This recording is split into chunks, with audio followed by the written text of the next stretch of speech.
Good evening and welcome to Talk Therapy Live with the Majestic Woman. So glad you are with me this evening. I'm looking forward to having a great discussion tonight. And make sure that you subscribe to my channel so that you can be notified of all broadcasts.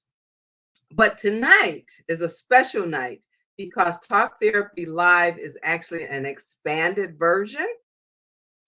And it's expanded because not only are we broadcasting in the Majestic Woman Facebook group, but we're also broadcasting on YouTube and my Suddenly Facebook. So we're expanded tonight. I'm excited. And please put your name in the chat so I can see who's here. I see you coming in. People are coming in. Again, welcome, welcome. Put your name in the chat, check in, and share. So tonight, we're going to talk about one of the very key features of a majestic woman, and that is that she does not tolerate foolishness.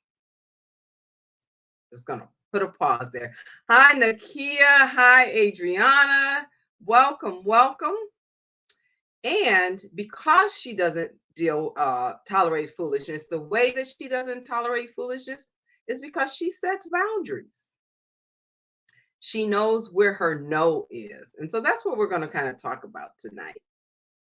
But because we're expanded, let me just speak a moment about the majestic woman, because you may not know what I'm talking about when I talk about majestic woman, because again, it's kind of been within our group. So I want to introduce you all to the majestic woman.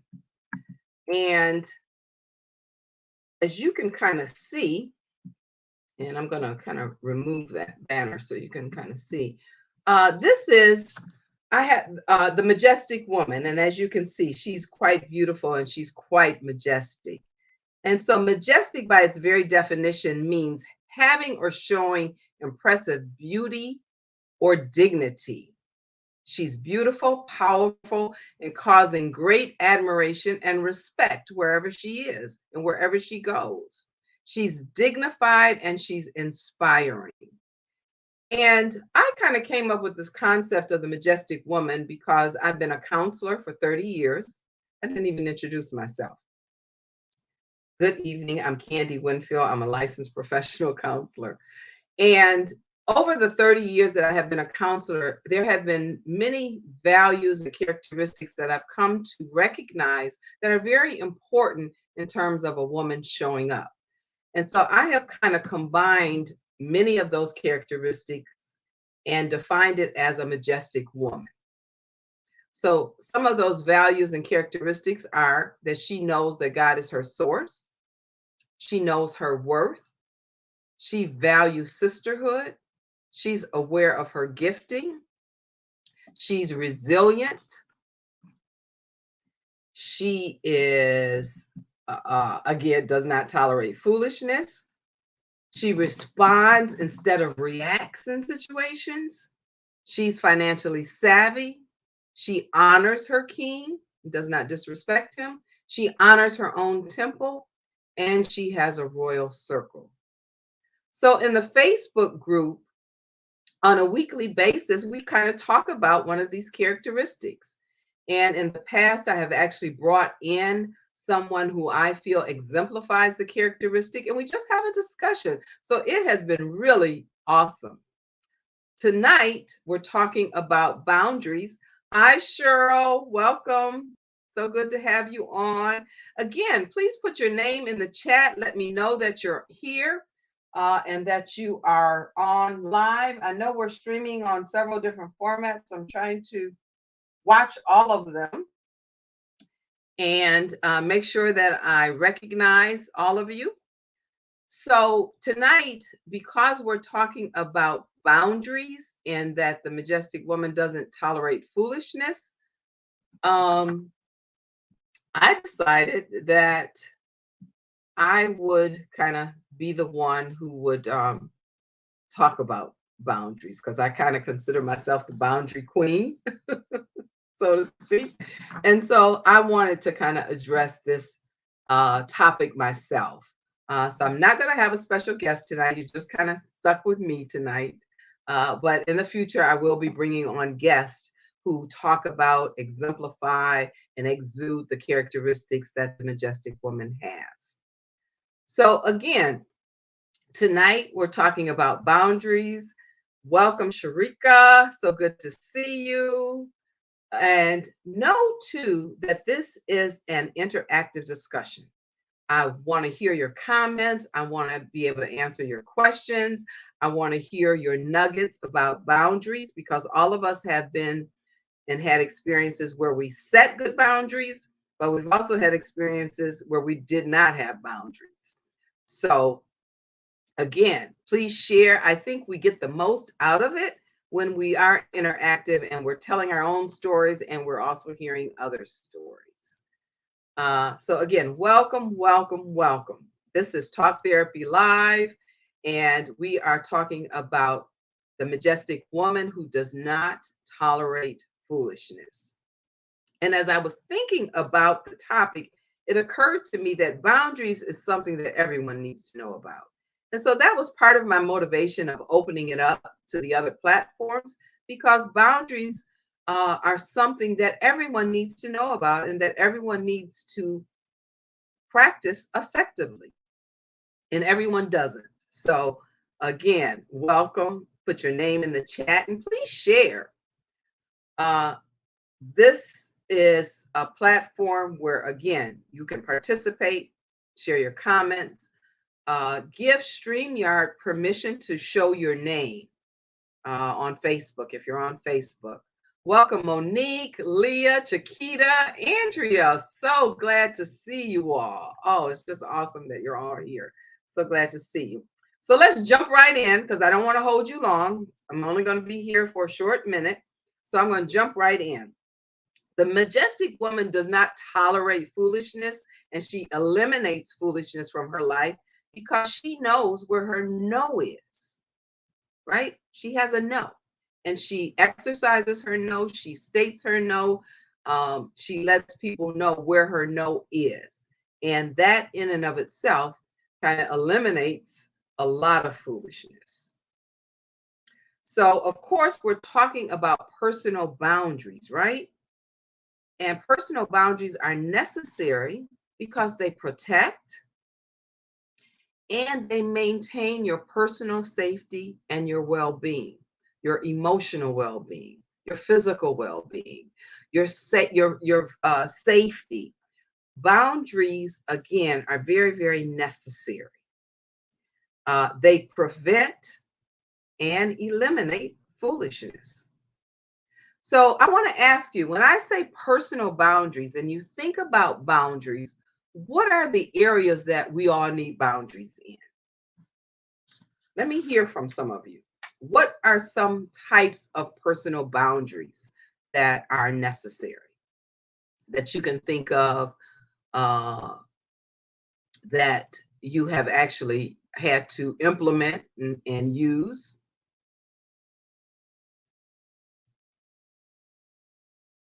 The first one is a physical boundary, right?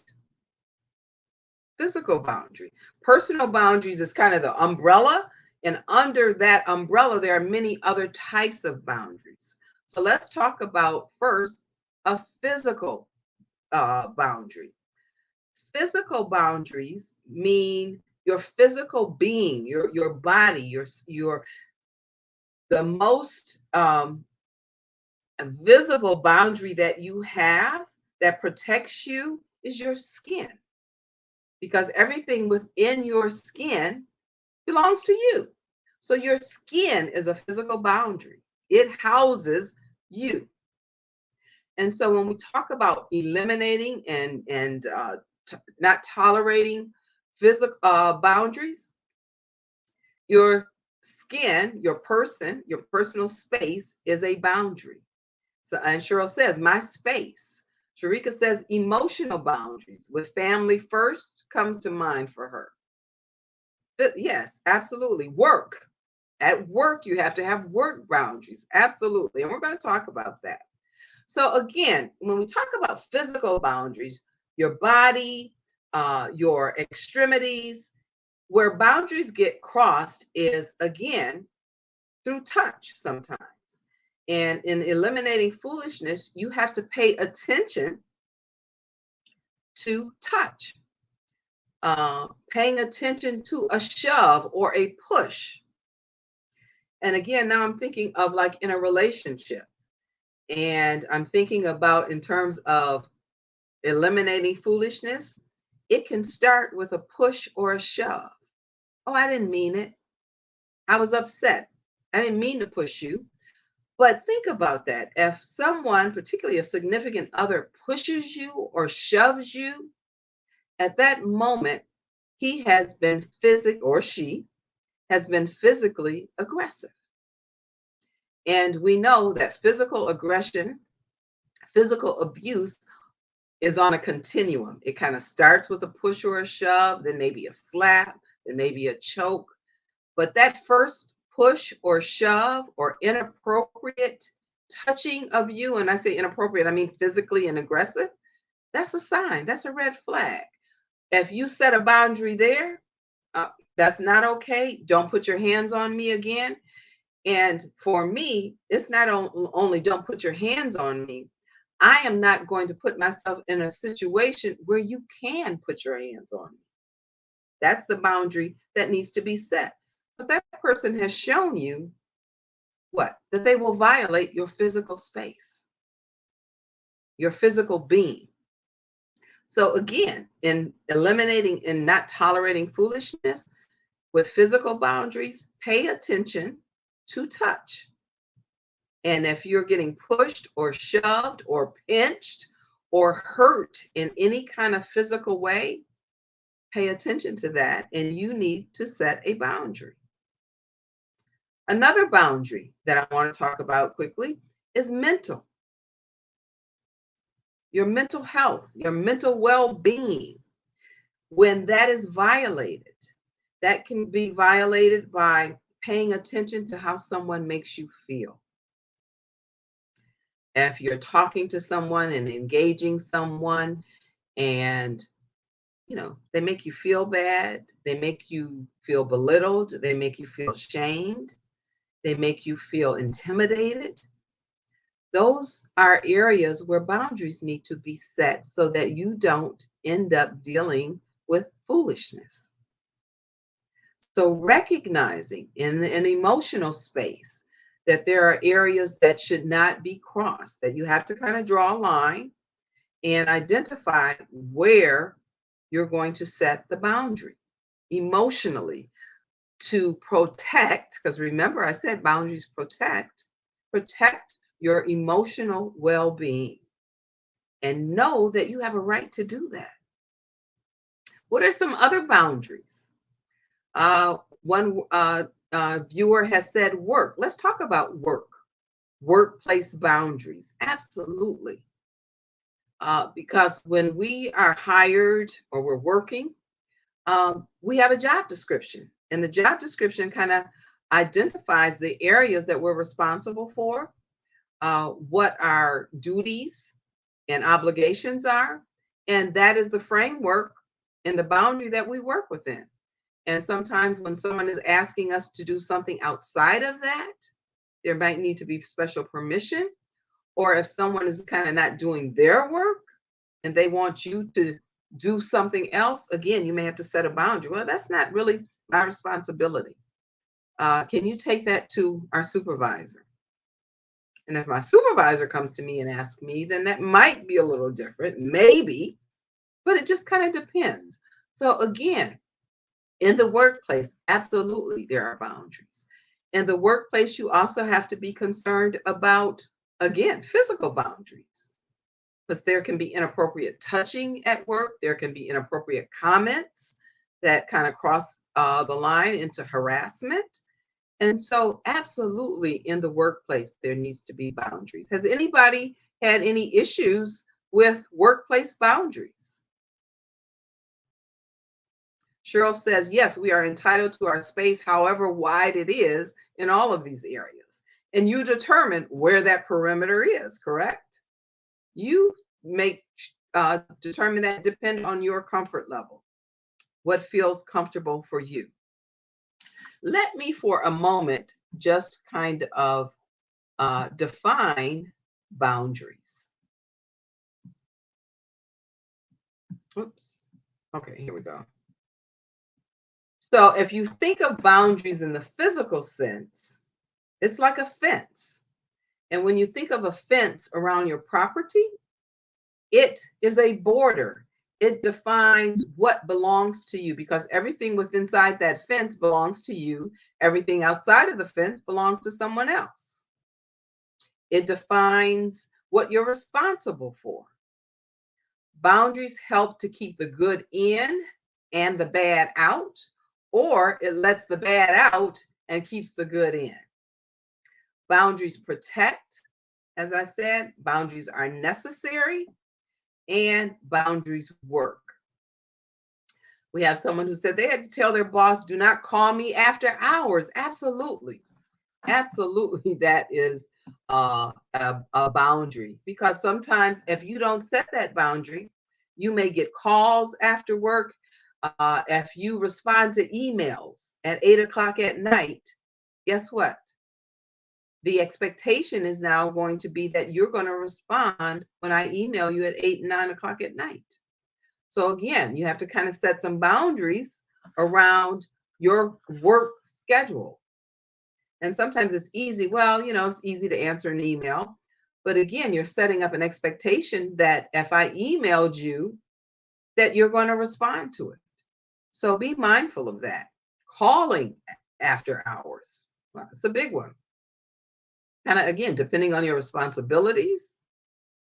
Adriana says, what about the fear of losing the relationship as a result of setting boundaries? It's a good one. Know that when someone cares about you and respects you, they should honor your boundaries. That should not be an issue.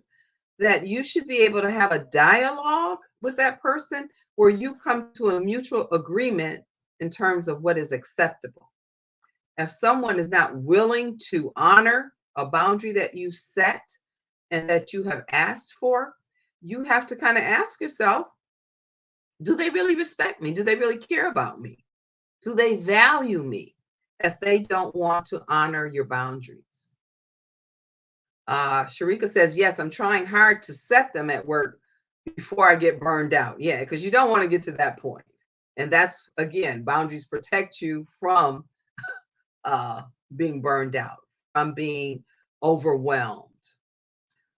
2 a.m. in the morning, I'm thinking that someone is saying they're getting calls or emails or being notified, and that's not just work. What about a phone call from a possible significant other or someone you met or someone you're dating at 2 in the morning? You have to determine, is that going to be an appropriate time to call you? And if not, you have to say, please don't call me at 2 a.m. in the morning. And I think we're all grown here. And I don't have to tell you what a 2 a.m. phone call is. We all know what that is, right? Somebody put in the chat what that is when you get a call at 2 o'clock in the morning. Other boundaries. Family. What about family? Anybody have issues with family in terms of setting boundaries? Because sometimes that's one of the hardest areas to set boundaries in, because we don't want to disappoint our family. We don't want to let them down. We feel obligated. But family members sometimes can be the very ones who are boundary pushers. So again, it might be necessary to set boundaries with family. Exactly, Cheryl. That's what it's called. Exactly. That is exactly what it's called at 2 o'clock in the morning. Let me give you an example of setting boundaries with family. An instance of, say, a marital relationship, and you and your spouse are maybe having some issues, and you confide in your mother or you confide in your sibling, all of the issues and what your significant other did or what he didn't do, how upset you are, everything that happened. And then the two of you work it out and you get back into a very good space. But what is that family member going to think of your spouse or your significant other? They're going to remember all of the bad stuff. And when they see your significant other, they're going to be looking at them, remembering everything that you told them.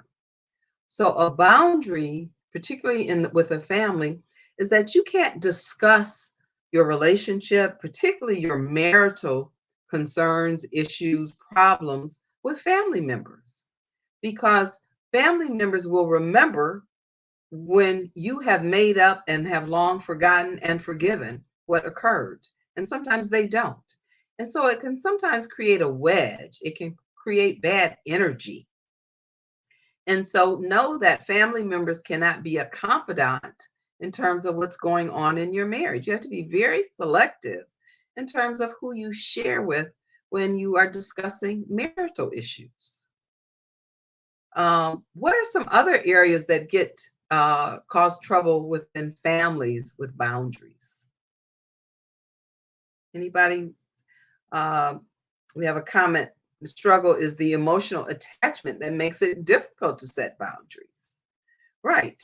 So sometimes what that results in is feeling guilty. You feel guilty. You don't want to, again, let them down. You don't want to disappoint.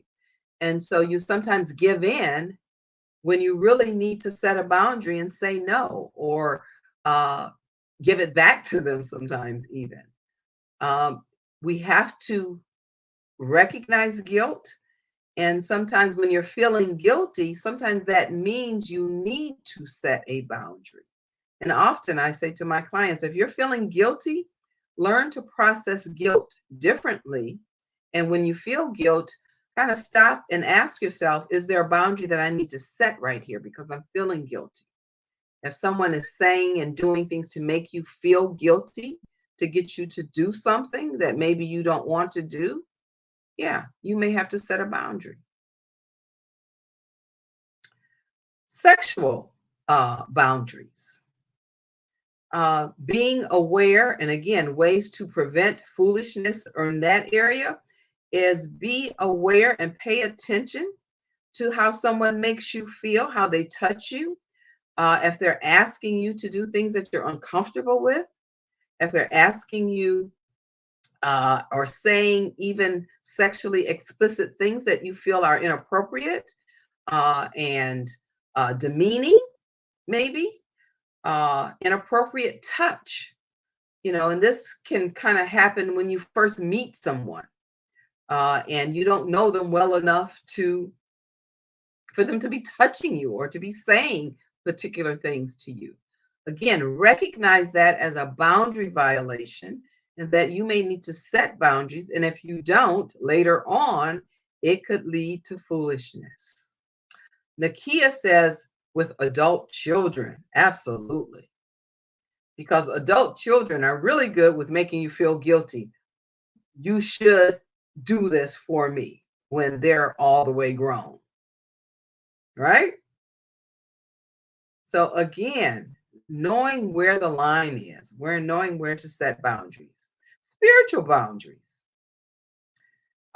When you're made to feel guilty if you don't comply, if you're made to feel you're not a good Christian, if you don't join the choir, or you don't do this, or you don't do that, or you don't, again, recognize the feeling and particularly guilt around that. We've talked about workplace. Another big area that gets violated all the time is your time. There needs to be boundaries around your time. People who intrude on your time, who expect you to do things and be where they want you to be when they want you to be there. Your time is your resource that you need to be determining the boundary on. Pay attention to people who are demanding use of your time. but do not reciprocate. That they expect you to show up for them, but they may not show up for you. Noreen, you made it on a Wednesday night. Thank you. Setting boundaries to not have to deal with foolishness. Absolutely. Another area is material boundaries. And when you think about that, when I say material boundaries, what I'm talking about are your personal belongings and your personal resources, your money, your car, your clothing. You know, if you grow up in a large family with a maybe a large sibling group, sometimes you come home and your sister has on your shoes or your sister has on your blouse. And so again, boundaries around that area of material, your material belongings, things that are material and tangible, sometimes require boundaries. And when you don't set the boundaries, you can go in your closet looking for your pretty dress and it may not be there. That may cause an issue, right? Cheryl is responding to Adriana that she had the same issue. Oh, okay. Yeah. And okay. Thank you. Thank you for responding. Absolutely. The last one I have is personal space. And we've kind of mentioned that already. How comfortable are you with people in your personal space? Again, someone that you know well and you've been a friend a long time, or they're close to you. You don't mind them being in your personal space. But think about the time when someone you didn't really know well, or someone you just met, and they invade your personal space. You feel violated. You want to ask them to back up. And again, know that that's okay, that you have a right to set boundaries. Understand sometimes that from an early age, we're actually taught to ignore our own no.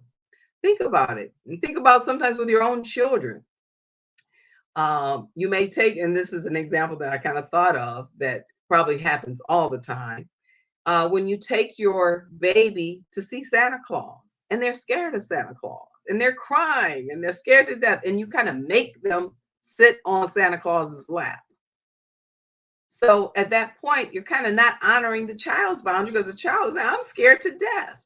But we know as an adult that is not harmful. But what is being taught and what is being instilled is that I'm saying no, I'm screaming no, but it still happens. So maybe my no doesn't mean anything. Think about food. Many times children don't like certain food, but we make them eat it.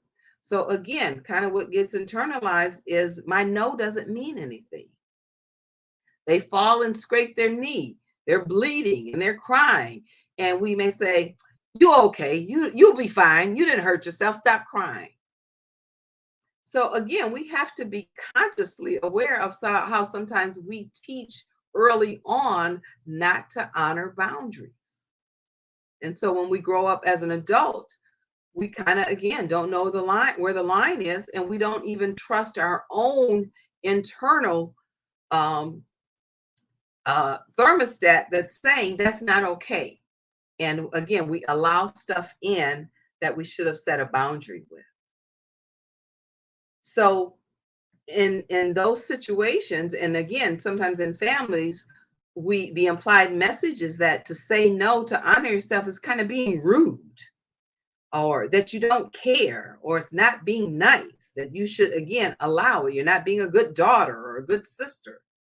So we learn to ignore our internal radar that is saying no. And again, I think it's important to honor that, to pay attention to that, because that is what eliminates and prevents foolishness. So in closing, as a majestic woman, know that you have a right to set boundaries. You have a right to say no. You have a right to protect your own resources. It's not being mean. It's not being a bad mom or a bad sister or a mean daughter, wife, or girlfriend. It's honoring yourself. It's learning how to eliminate trouble down the road. In honoring and respecting yourself, um, it's okay. Know that and learn and accept that it's totally okay to do that. If you're having trouble setting boundaries, I'm here to help you. I can help you learn to set boundaries. I also want to invite you, if you're not a part of our Majestic Woman Facebook group, to please join. And you can do that by sending a friend request to, I'm trying to get it up here, to Candy Winfield LPC. You can also use the link to join the Facebook group. And at this time, I'd like to entertain any questions that you may have on boundaries. Anybody have any comments or questions? Cheryl says, eliminating foolishness comes from using good judgment. Good judgment comes from experience, and experience comes from bad judgment. How about that? Absolutely. Because we should learn from our experiences. Absolutely. We should learn from our experiences. Any questions or comments that you have regarding our discussion tonight? Love to hear from you.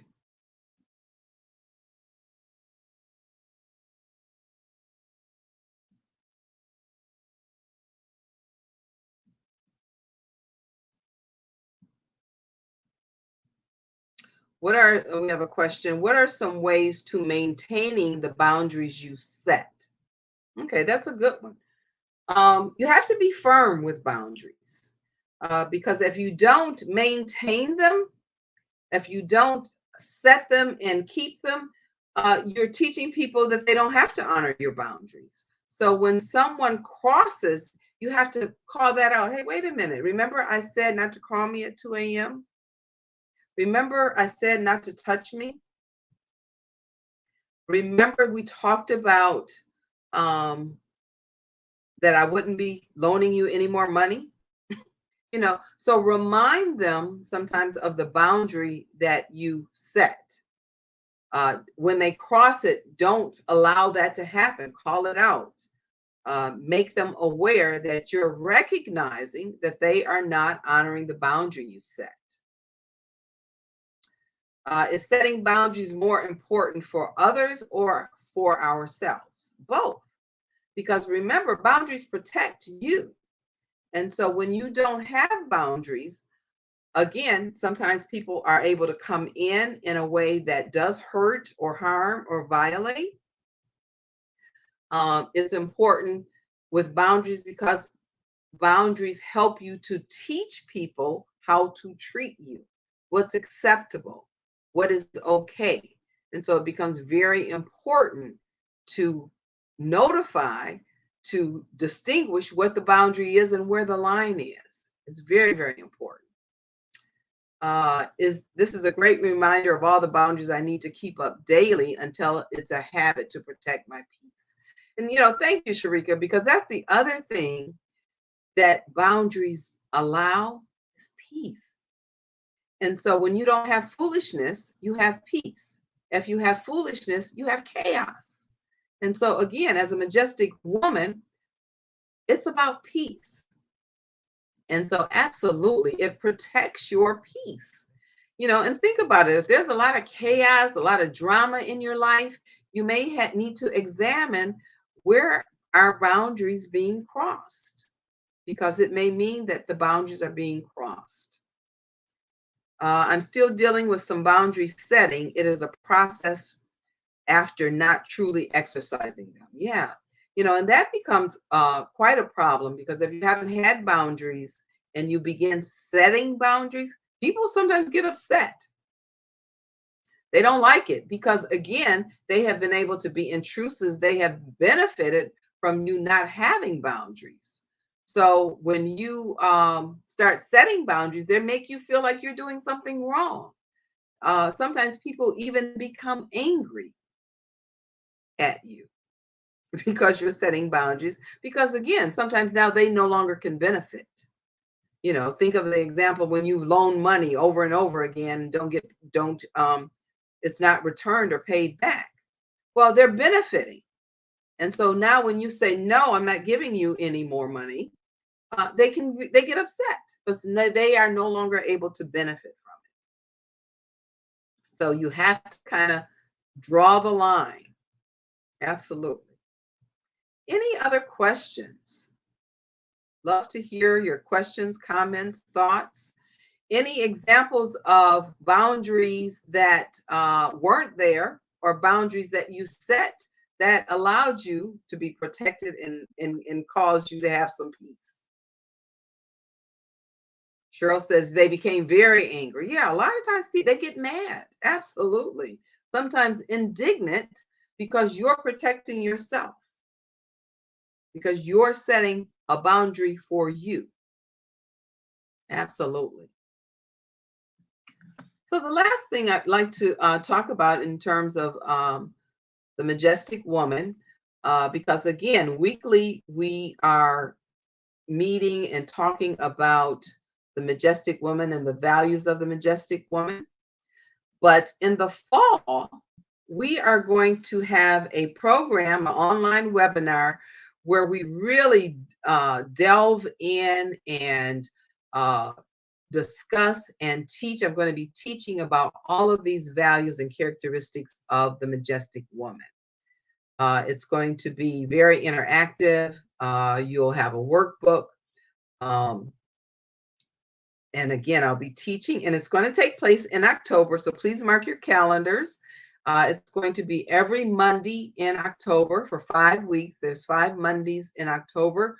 So we'll be meeting from October the 3rd through the 31st every Monday at 7 p.m. until 8:30. So we'll be having a 90-minute online webinar where I'll be going very in-depth, teaching these qualities of a majestic woman. And I am pulling from my own life experiences, but I'm also pulling from 30 years of being a counselor. So over the time, I've just learned that there are certain, again, values, characteristics that allow you to be successful, to allow you to show up in a way that, again, all of the qualities are operating. You know who you are, you know your gifting, you're operating in your gifting. And that is one that is so important because people say all the time, I want to know what my purpose is. And so the majestic woman, she knows her purpose. She's operating in her gifting. She knows God is her source. And so we're going to, again, delve deep into each one of those characteristics.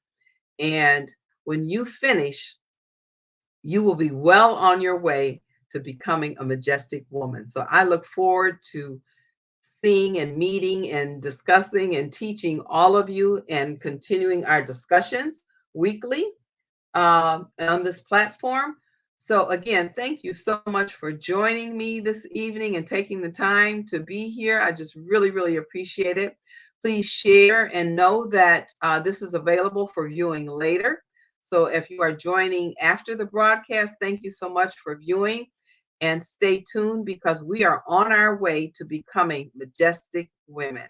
And thank you so much for joining tonight. Thank you. Good night.